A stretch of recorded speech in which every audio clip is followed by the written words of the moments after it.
Pemirsa, berbagai jenis komoditas di pasar tradisional terpantau di musim kemarau, termasuk kami terus mengalami penurunan harga, salah satunya seperti cabai merah.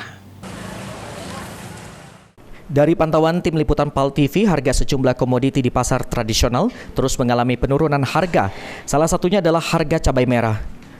Pedagang di Pasar 26 Ilir Palembang mengatakan saat ini harga sejumlah komoditi seperti cabai merah terus mengalami penurunan harga terhitung sejak 1 bulan terakhir.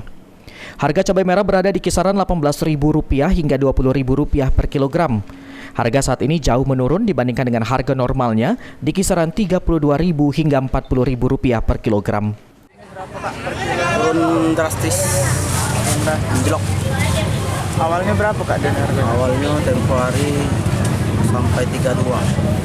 Sekarang Kak? 32 40-an.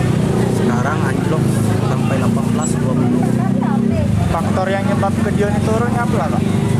Ini barang dari jauh. Apa karena dia akibat dia gagal panen itu kan dikirim ke Palembang semua. Jadi stok di Palembang banyak Kak ya? Iya. Ridwan menambahkan faktor yang menyebabkan harga cabai terus menurun disebabkan karena banyaknya stok cabai merah di pasaran yang berada di Pulau Jawa. Selain itu juga kualitas cabai yang dijual menurun. Eki Saputra, PAL TV.